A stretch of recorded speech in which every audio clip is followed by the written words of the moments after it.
Hello, my friend, and welcome to the 446th episode of the Sales Podcast. This is Wes Schaefer, the Sales Whisperer, your host.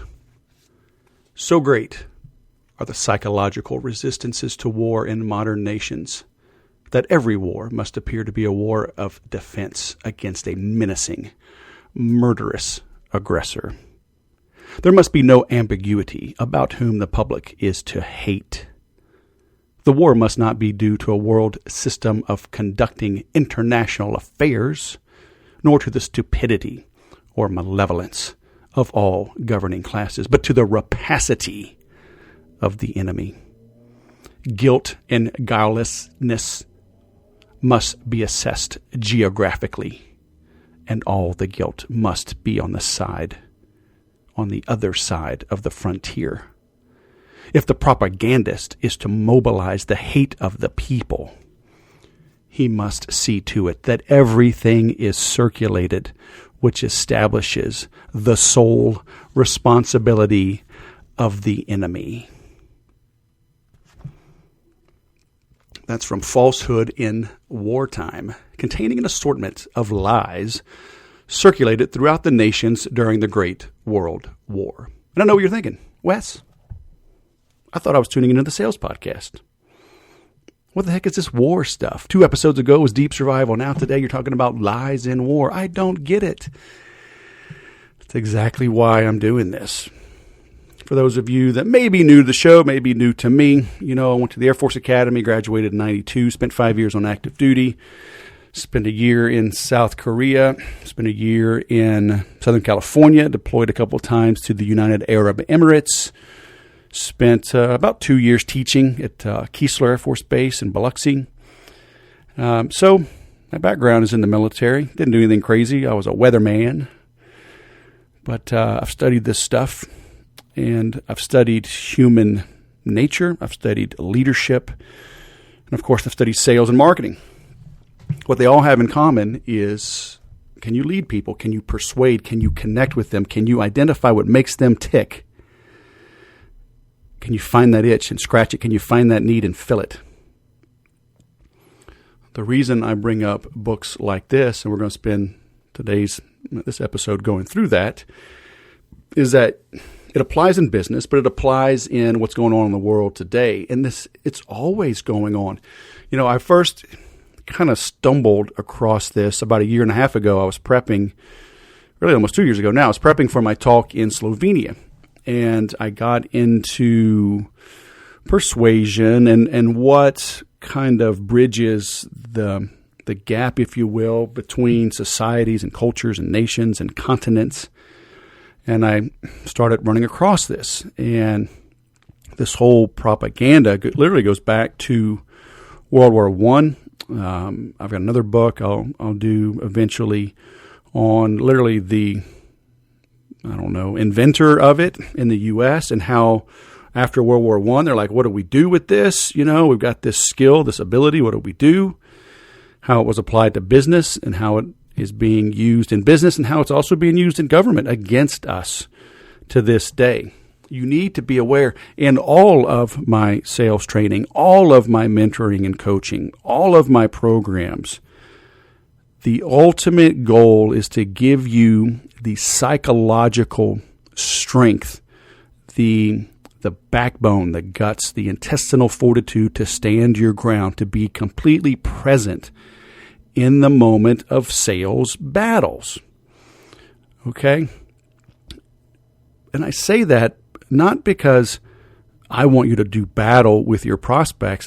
The truth is I hate old school traditional selling, alternative choice closes, tie downs, all this kind of manipulation. I think it's junk. It's garbage. I think it's dishonest. I think it's manipulative.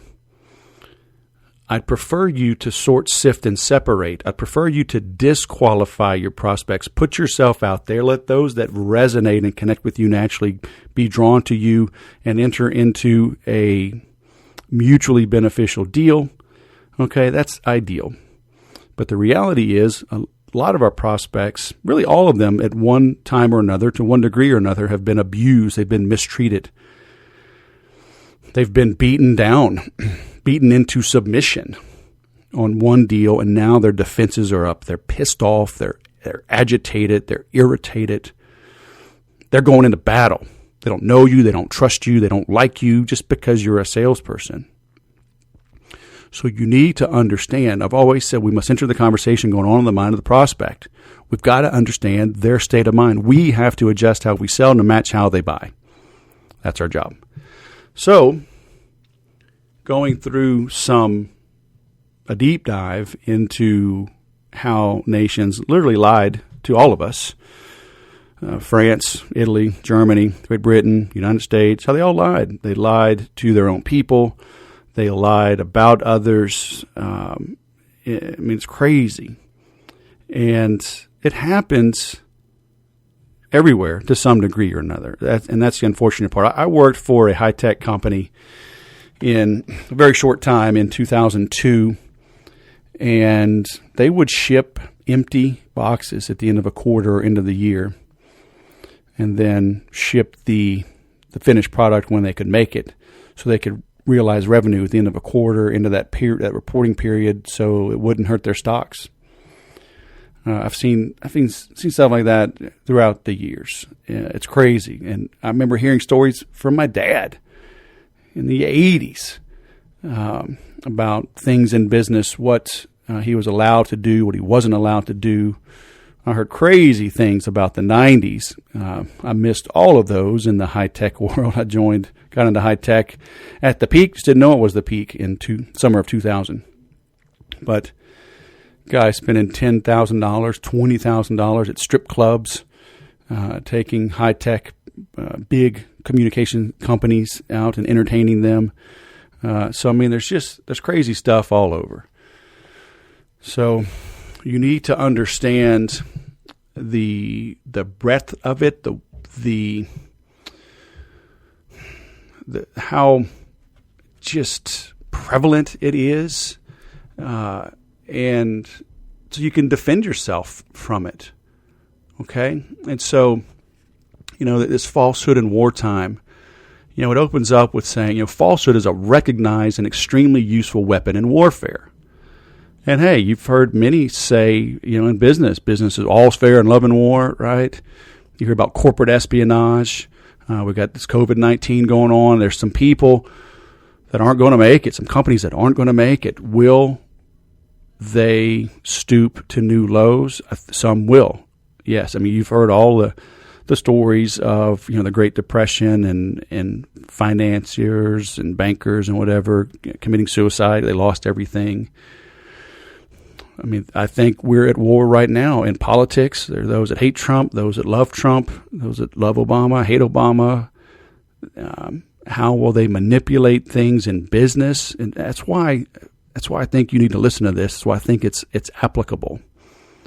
There is a war going on in our country, and it's shaping the conversation. It's shaping policies. And I'm not saying which is right or wrong. You probably have a good indication, good feeling of where I stand on this. But I want you to be able to analyze the information that you see and make an informed decision about, is it true? Who is saying it? If it's not true, what's the ultimate goal? Why are they doing that? Okay, because it matters. So anyway, back to the book. It says falsehood is a recognized and extremely useful weapon in warfare, and every country uses it quite deliberately to deceive its own people, to attract neutrals, and to mislead the enemy. The ignorant and innocent masses in each country are unaware at the time that they are being misled, and when it is all over, only here and there are the falsehoods discovered and exposed. You see that with these presidential inquiries. It's just happens all the time. Like it says, no one troubles to investigate the facts and establish the truth. You have your guy, they have their guy. Your guy's always right, their guy's always wrong, and that's it. That's going to shape your perception, your attitude, your demeanor, how you put yourself out there on social media, what types of content you create. All this stuff is impacting you. Do you recognize it? I hope you do. If your business is struggling, take a long, hard look, okay, an introspective deep dive into your own soul and figure out what's making you tick. Is this stuff, are you letting it get to you? Okay, I shared some facts this weekend on social media. Simple facts. And they were, I don't know, yeah, some might say they were sad facts, but they were facts about number of cigarettes smoked today, number of deaths from HIV/AIDS this year, number of obese people, number of car fatalities. Okay, just facts from a reputable source. And one guy says, I try to keep a positive mind and blah, blah, blah. I'm like, okay, fair enough. But are facts sad? Or do you place your own meaning on those facts? Okay. Of course, there are tragedies, there are horrors in war, in life.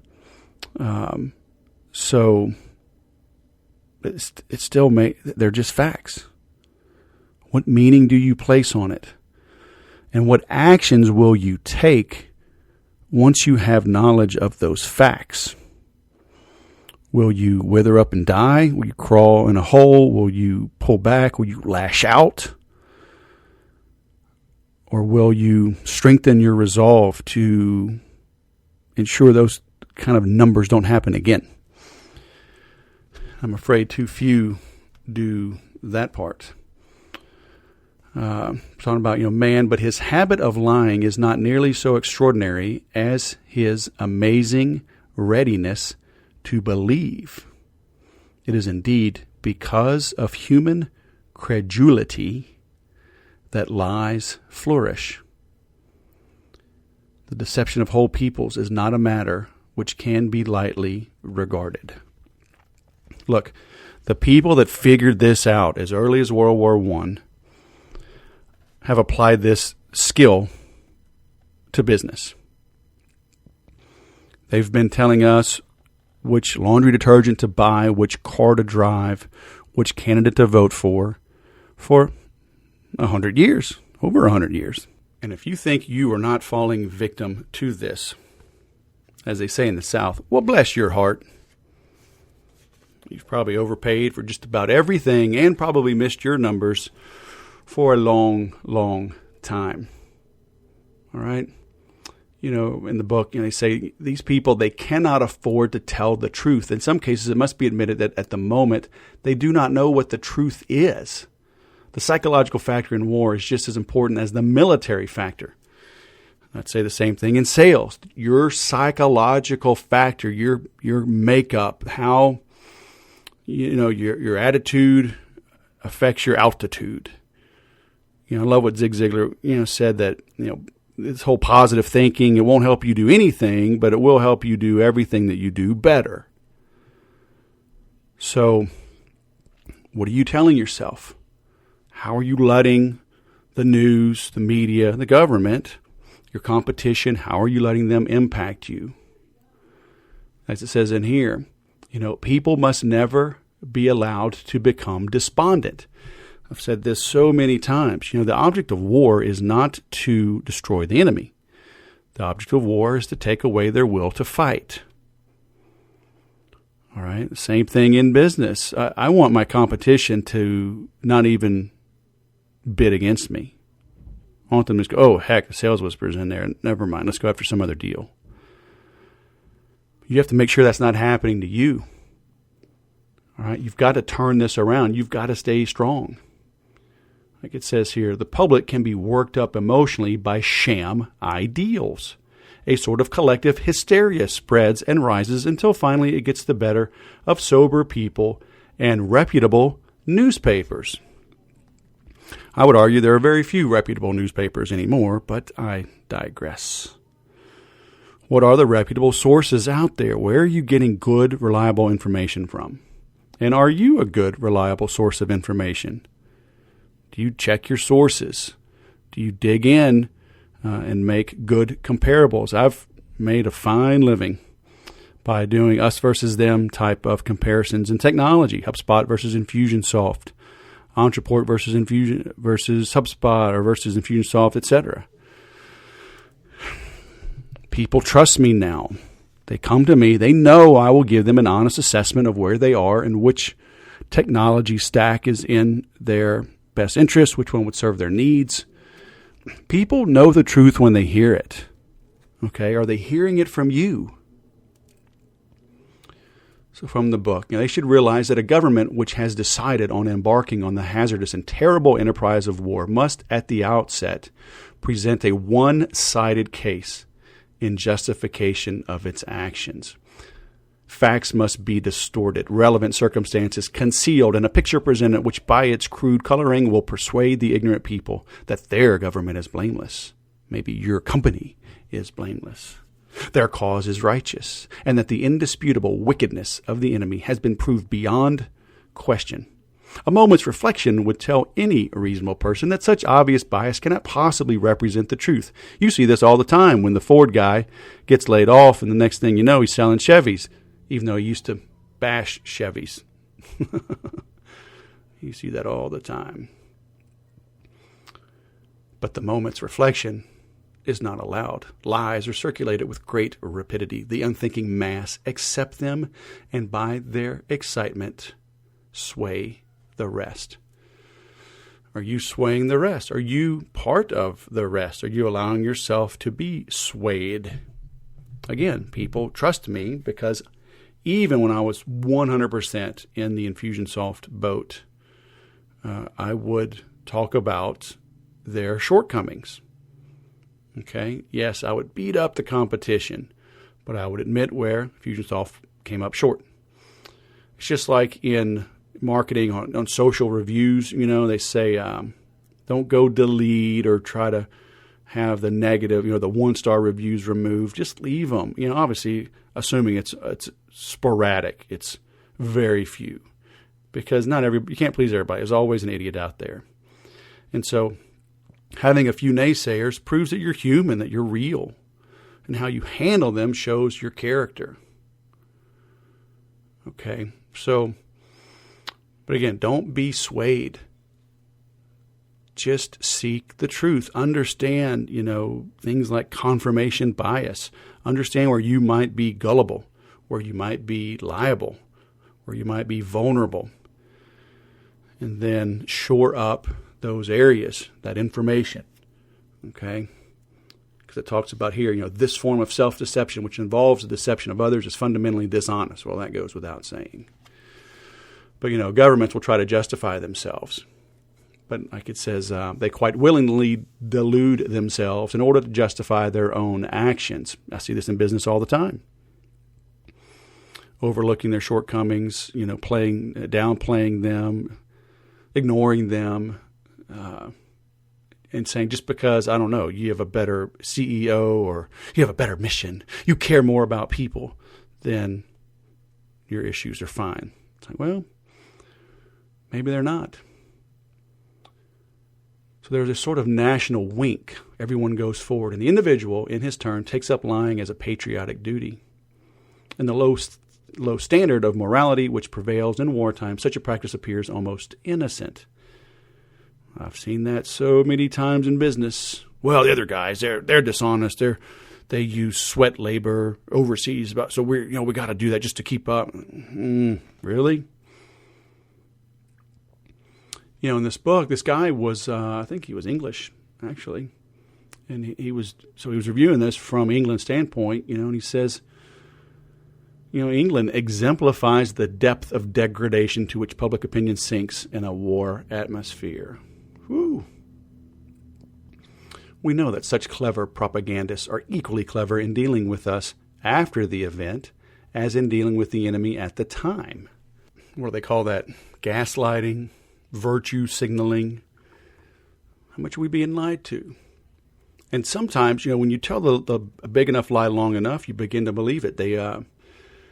He looked at some correspondence from some of the German generals and the German press who recognized that a lot of these things weren't true. But that general was saying, even if This appears to the man who thinks twice. It may suggest a doubt, even for a moment, in the minds of those who do not think for themselves, and that their confidence in their leaders, in their own strength, and in the inexhaustible resources of Germany may be shattered. So placing that little bit of doubt, it's going to grow. That's true in anything. So are you allowing that little bit of doubt to enter the minds of your prospects about what you do? I hope not. Hope you stay on top of things, even admitting that there's an issue. When I got recruited into high tech, it was the summer, like around June 2000. I was living in Austin. My manager actually lived in Mississippi, and he would fly over on Southwest Airlines every week. We had Texas, Oklahoma, and Arkansas. Obviously, most of the business was in Texas. And so I was kind of his right-hand man, like an assistant sales guy, because they were just exploding. There were 5 sales guys in the country, and each one of them was allowed to hire a salesperson under them. And literally, the very first thing I was tasked with doing was reaching out to all of the customers in our territory and announcing a recall. And, this was this portable test equipment called OTDR, Optical Time Domain Reflectometer. And these things were, $10,000 to $20,000 easily, and over time they got smaller and a little bit less expensive. But these were easily a 5-figure purchase, for most of these companies. And they were doing high-dollar work. But we had a very good plan. We gave them loaners, right? We would pick the stuff up, made the shipping very easily. We made it easy on them. And as a result, we actually grew our business. There were a handful, like anything, that were irritated, would want to run around angry. But the reality was that there was some faulty technology, had to be fixed, had to be done at the factory.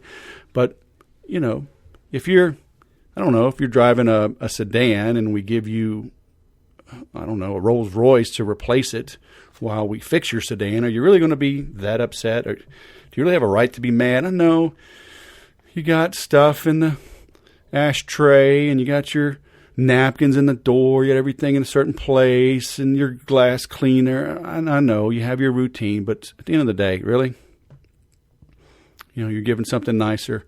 But so how you handle adversity matters, okay? It can really help you. So again, I want you just being strong mentally in everything that you do.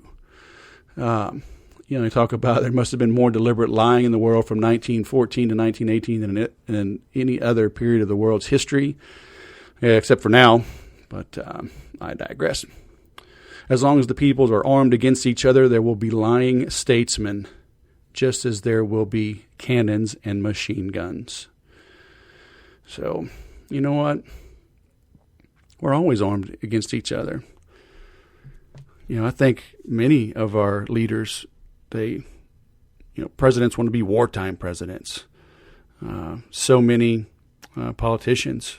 Go look at the armed, the defense industry. Look how many of them are in their districts, and I guarantee you that persuades them on their voting. But we always have to have an enemy, whether it's Russia or Cuba or Vietnam or China, North Korea. There's got to be an enemy, so everybody's afraid. So we agreed to whatever comes out of D.C. But hey, I digress. So in here, they list 21 common, well-known lies. I thought that was pretty interesting. So let's go through those real quick. So it says here, a circular was issued by the War Office inviting reports on war incidents from officers with regard to the enemy and stating that strict accuracy was not essential, so long as there was inherent probability. Sounds like the COVID-19 counting, right? Oh, if they were home and died and were a certain age, it's probably COVID. Chalk it up. But I digress. So number one, there is the deliberate lie concocted by an ingenious mind, which may only reach a small circle, but which, if sufficiently graphic and picturesque, may be caught up and spread broadcast. And there's the hysterical hallucination on the part of the weak-minded individuals. There's a lie heard and not denied. There's the mistranslation, occasionally originating in a genuine mistake, but more often deliberate. There's the general obsession, started by rumor and magnified by repetition and elaborated by hysteria, which at last gains general acceptance. Infusionsoft, right? People still call it Confusionsoft.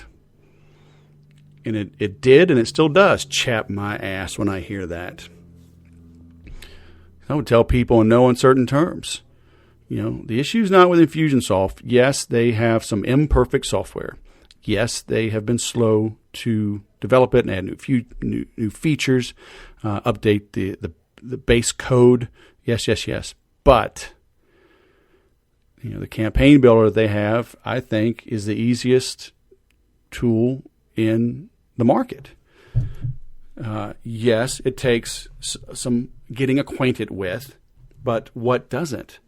All these tools, good grief. I live inside HubSpot, okay?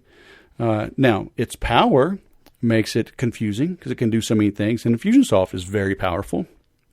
People go, Confusionsoft. And every time they do that, and I've done demos like this for as long as I can remember, 8 or 9 years at least. Going back to 2011, I think, is when they came out with the campaign builder. So it's been that long. But I sit down with people, and I do a screen share, and I have them just tell me, I'm like, pick a scenario. How do you generate leads? Like, walk me through a day in the life of. Like, what's the most common? Do you do trade shows? Do you do webinars, affiliates? Do you get referrals? You get call-ins? You get walk-ups? You're like, yeah, we do a webinar. So, okay, walk me through that. How do you get the leads? How do you invite them? How do you remind them? What do you do with those that don't opt in the first time? What do you do with those that register but don't show up? What do you do with those that show up but don't stay till the end? What do you do with those that stay till the end but don't buy? What do you do with those that buy but don't buy the upsell? Okay, all these different variables. And they tell me, and I type it out. We build an outline. And then right in front of their eyes, as we're talking, I build out that scenario. And I ask them, how confusing is that? And they go, not very. I'm like, okay, what's the problem then?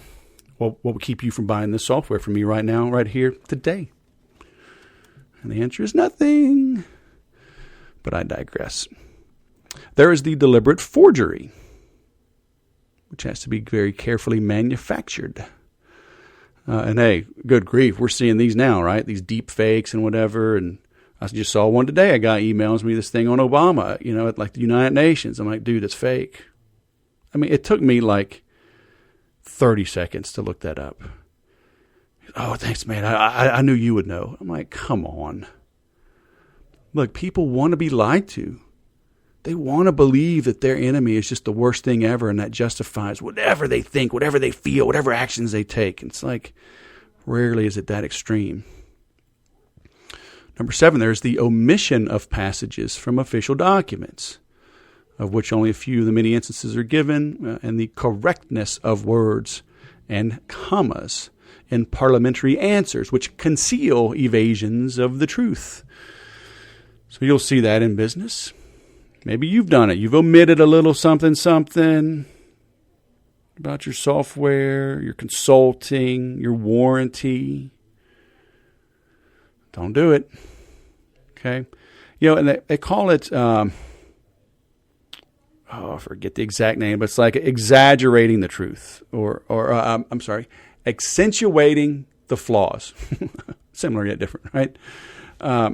So the example is, let's say you're selling a used car. It's 5 years old, average mileage. But it's a 5-year-old car, right? Let's say you drove it 60, 70,000 miles, so 12, 15,000 miles a year, somewhere in that area.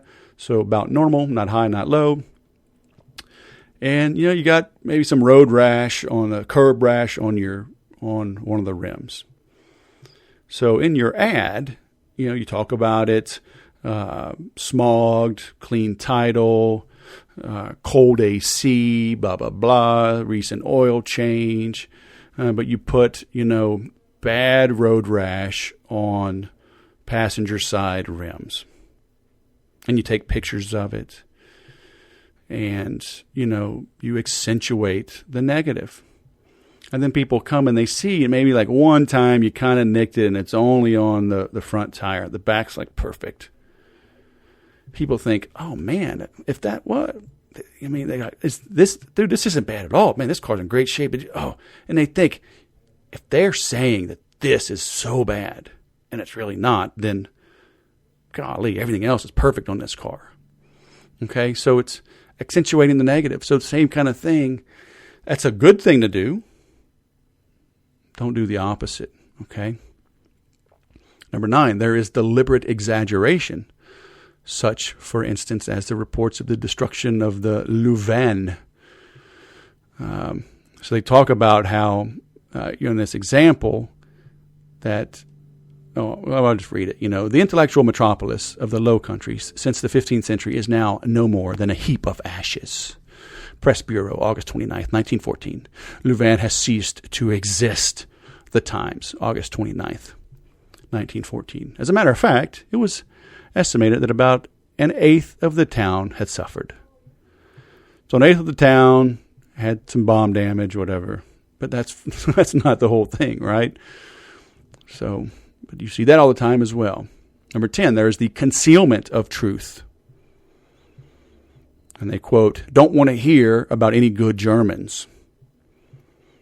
And both sides did that, right? The opponents, they were just terrible. And your guys were always right and good. It's like, come on. Back then, the faked photograph, but even that is a thing now. We've seen Instagram models and whatever get ripped, but, don't fake it. They talk about the cinema also played a very important part, of misleading people. That is still true to this day. There is the, quote, Russian scandal, the best instance of which during the war, curiously enough, was the rumor of the passage of Russian troops through Britain. You got to remember, we were allies back then. Well, we were allies in both world wars. They say what politics makes for strange bedfellows, and war is the extension of politics. So, some trivial and imperfectly understood statement of fact becomes magnified into enormous proportions by constant repetition from one person to another. How much is this happening now? See it all the time. Number 14, atrocity lies were the most popular of all. No war can be without them. Slander of the enemy is esteemed a patriotic duty. In business, you'll see that sometimes. I recommend you do not beat up your competition. I will beat up Salesforce from time to time when I see them going after small businesses. Salesforce is the 800-pound gorilla. They have proven themselves the go-to CRM for the large enterprise. But they've gone downstream, trying to grow their revenue. But, man, I think they put small businesses in a bad place too many times. But don't beat up your competition. And one of the examples I always give, again, let's say, you're the Ford salesman and somebody drives up with a Chevy. You don't walk out to them and go, holy crap, I'm surprised that thing got here on its own power. What a hunk of junk, like a rock. Yeah, those things, they drive like a rock. They run like a rock. Man, you got here just in time, right? We got some deals, but I don't think I'll even give you a deal. If you're so dumb to drive a Chevy, I don't think you're smart enough. You haven't earned a deal. So get your butt in here. Give me your credit card. Give me your social security number. Let's get this going. All right. If you just beat somebody up, it's not good. Okay. I like to turn it around. If I'm the Ford salesman, they drive up in a Chevy, I'm like, dude, what a great truck. What year is that? Is it 5 years old? 8 years old? No. Yeah, man. It's 9 years old. It's paid for, man. Oh, man, I know a lot about those. Chevy's a good truck. That thing, 9 years is paid for? What the heck, man? Why do you want to get rid of that? And why do you want to change brands? Now they're going to tell me, this thing, what a hunk of junk. My father-in-law gave this to me, or, yeah, I got a good price on it from a friend of mine. And, but man, from the very beginning, the thing, the torque isn't good enough. It's terrible in the mountains, when I'm towing. And man, the ride is so stiff. And I hated the controls, the control panel, and, or maybe I love the control panel, but the new Chevys are just, it's too much plastic. I don't like its appearance. I've been kind of checking out the Fords. I like what they're doing with the dash and blah, blah, blah. So how much towing do you do? What do you tow? How often, right? So I'm going to start getting everything, all the nuances, not even the nuances, the key things he needs to know to make the sale. So I'm going to talk about towing. I'm going to talk about torque. I'm going to talk about, I'm going to show them the dashboard, show them how it connects. Hey, what kind of phone do you have? Oh, Apple. Oh, Android. Let me show you how this connects. And boom, boom, boom. I don't have to beat up the competition. He just did it for me because I didn't challenge him. Okay. If I start beating him up, I'm telling him he had bad taste, bad judgment. I'm insulting him. Even though he knows deep down that I'm right, we don't want to hear it. So don't do that kind of stuff. Come on. Like it says here, the repetition of a single instance of cruelty and its exaggeration can be distorted into a prevailing habit on the part of the enemy. Unconsciously, each one passes it on with trimmings and yet tries to persuade himself that he is speaking the truth. So don't fall for it. Just speak the truth. Okay, the truth is crazy enough. You don't need to garnish it, embellish it. All right? Number 15, there are lies emanating from the inherent unreliability and fallibility of human testimony. No two people can relate the occurrence of a street accident so as to make the two stories tally. When bias and emotion are introduced, human testimony becomes quite valueless. It's true in war, it's true in a traffic accident, it's true in business. Again, just make sure you're telling the truth. Make sure you know yourself. How well do you know yourself? Which reminds me, probably get into a little Sun Tzu before too long, a little Art of War. It's never a bad thing to review. 16, there's pure romance. Hey, and we've seen that in business. I'm reading The Lords of Finance right now, and interesting how romance shaped the founding of the Federal Reserve, how it shaped the financing of war or not.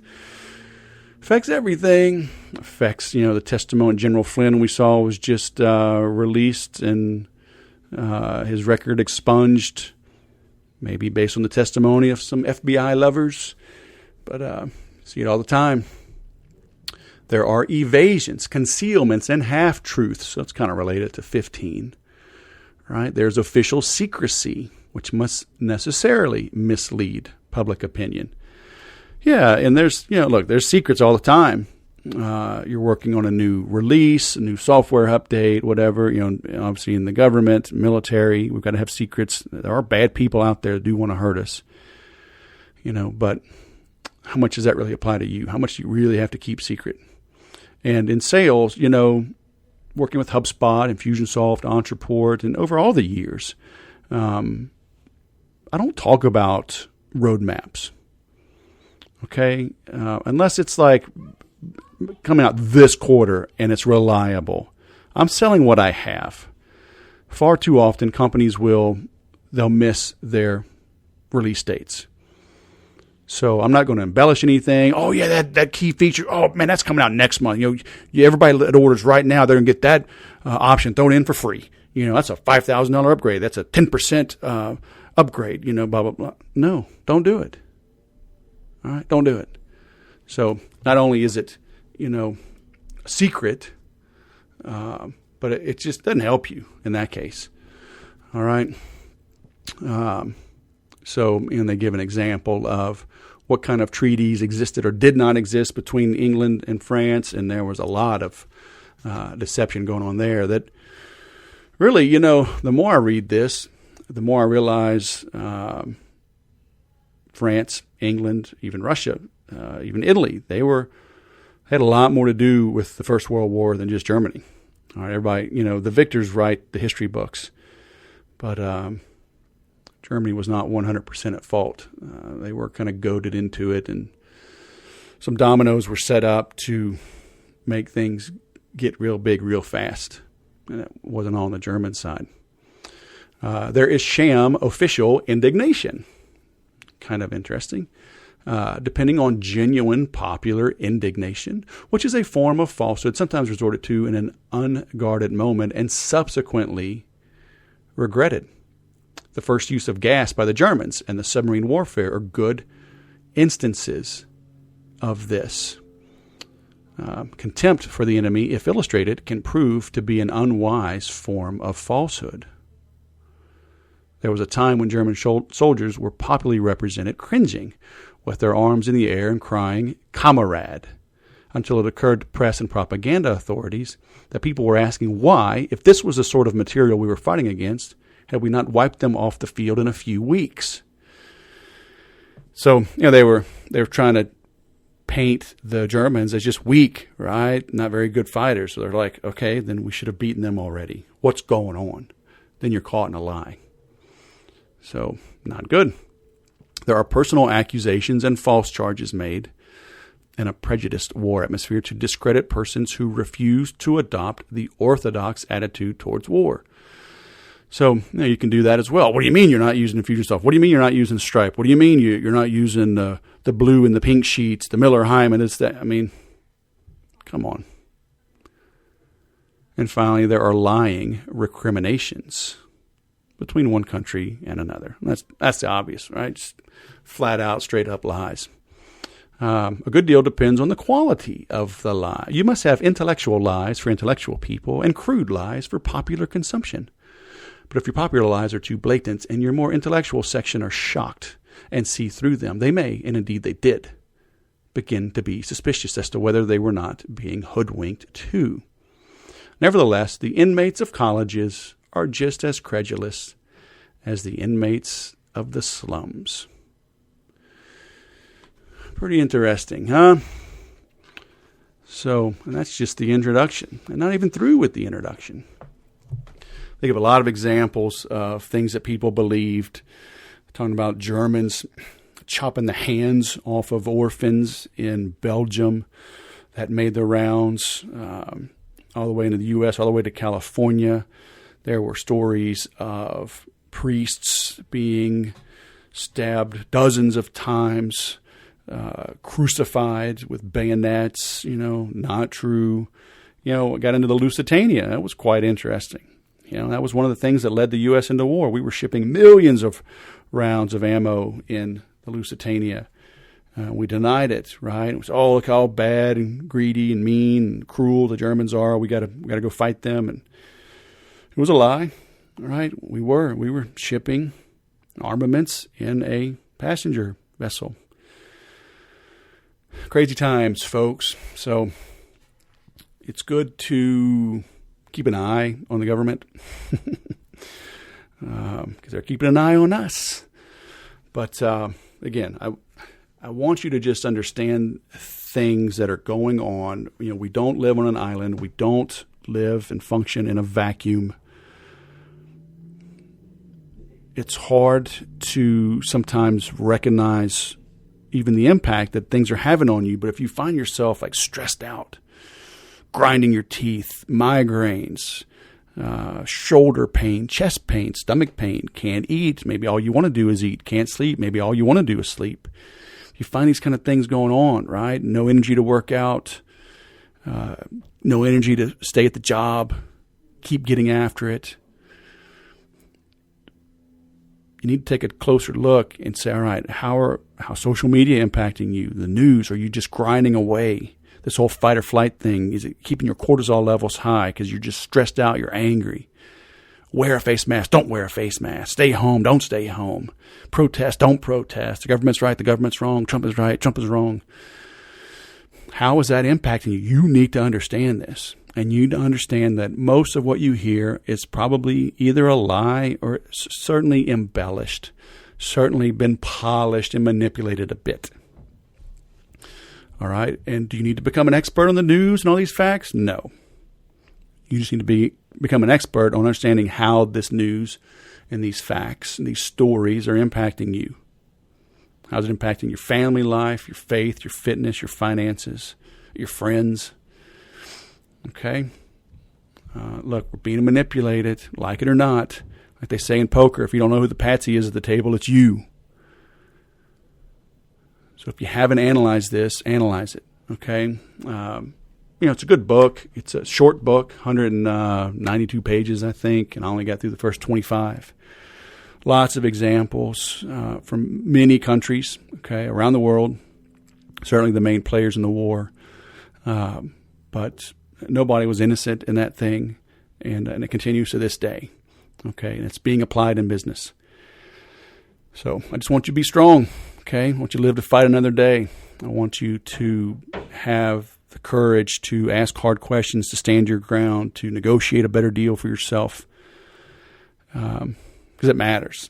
Okay, if you're a good person, if you sell a good product, you need to be paid a good sum of money to do that, because that ensures you'll stay in the game. And we need the good guys and gals to stay in the game. Let the dirtbags get caught and go away. Okay, people will pay for experiences and exclusivity. In order to create a great experience and make that feeling of exclusivity, you got to charge more. And these are some tough times. It may be hard right now to raise your prices. That's fine. So go after market share. When you gobble up market share and things calm down, you can raise your prices. Okay, but maybe with the increased market share and the better volume, maybe you get better margins yourself on your products and the cost of goods sold. So by lowering your prices, increasing market share, and improving your margins, you grow your profit, which is fine, right? Which is the same as raising your prices and keeping your cost of goods sold the same. But right now, these are interesting times. When there are tough times, have a sale. That's fine. You can always have a sale, but you have to have a reason, an excuse for a sale. Mother's Day, Father's Day, Memorial Day, 4th of July, whatever. COVID-19, whatever. You got to have a reason. Because now the nice thing is with that, once you have a reason and then you remove the sale, you go back to normal prices, people are, well, I want that price. Say, look, that was a Mother's Day special. That was a Memorial Day special. Here's what I can do. Look, we were doing 10% off back then. Right now, that sale is over. But if you can keep a secret, I'll get you 5% off and free shipping if you order this week. How's that? Okay, do a little give and take. Yeah, it's somebody, they get butt hurt. We all hate missing a deal. I get it. But you can't cave, because then you're going to create the precedent with them that you'll cave. And you need to set the precedent with the customer. When we have a sale, we mean it. So take action. Okay, so don't back down from that. And look, these are just some of the tactics that I cover, and all of this, repetition is the key to learning. You gotta go through things over and over and over again. Okay, I didn't just learn this stuff overnight, and I'm still tweaking and adjusting, and I'm still selling. I'm selling bigger deals, but I'm still selling. So how do you handle it, right? That's why I made the 30-day sales group. Okay, 30daysalesgrowth.com. Come hang out. It's month to month. There's a big discount if you join for the year. Come join me. Let me help you grow during these times. If money is truly tight, join the implementors.com. At least you can ask some questions of me and I'll answer them. Okay, but 30-day sales growth is dozens of videos, dozens of templates, handouts, questions, spreadsheets, agreements, and every week we're on live Zoom video. And I've been doing this. I was on Zoom before Zoom was cool, years. So come hang out, 30daysalesgrowth.com. Let me help you master all this stuff, and you will grow your sales while your competition's hunkering down. Okay, I guarantee it. Please be sure to subscribe, all right, so these episodes get to you right away. Please share this. Give me a 5-star review. It helps this thing bubble up. I'm going to be doing more book reviews, be kind of sprinkling in interviews with book reviews, kind of going back and forth. If you have some questions, hit me up. I'm happy to answer those if time permits. All right. I want to help you grow your sales. That's what I was put on this earth to do. Thanks for listening. I'll go sell something.